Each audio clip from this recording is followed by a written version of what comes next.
Assalamualaikum warahmatullahi wabarakatuh. Kawula nuwun para kadang sutresna budaya. Ing mriki kawedanan ageng punakawan Krida Mardawa Karaton Ngayogyakarta Hadiningrat badhe ngaturaken salah satunggaling sekar macapat ingkang kaping 11 ingkang kawastanan Sekar Pocong. Ing saklebeting Sekar Pocong mengku werdi pralambang pungkasaning gesang. Ing tuntunan agami Islam tiyang ingkang sampun pejah tumuli dipun pocong saderenge kapetak ing bumi. Sekar Pocong nggadahi watak sembrono parikena, gejul luwes lan ugi ngemu pitutur.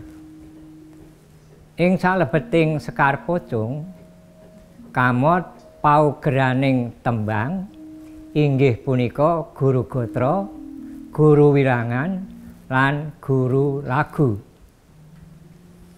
Ing satunggal pada Sekar Pocong wonten sekawan gotra utawi larik.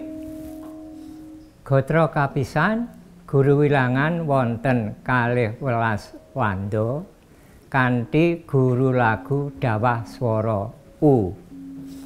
Gotra kaping kalih guru wilangan wonten 6 wanda kanthi guru lagu dawah swara A. Gotra kaping 3 guru wilangan wonten 8 wanda kanthi guru lagu dawah swara I. Gotra pungkasan utawi ingkang kaping 50 guru wilangan wonten 12 wanda kanthi guru lagu dawah swara A. Ing salajengipun badhe katuraken tuladha Sekar Pocong maos laras slendro pathet menyura.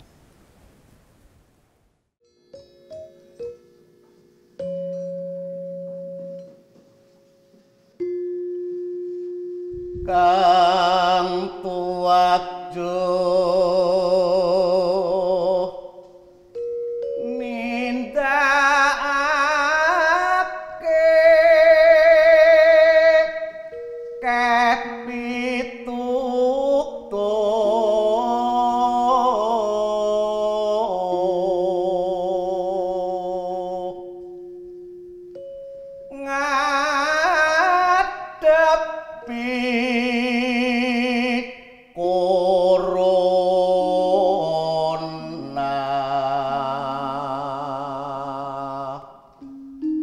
manut dawuh ing pangarsi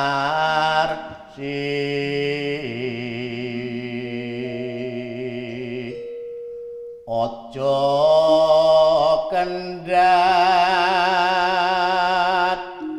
dedipe marang yang suksma.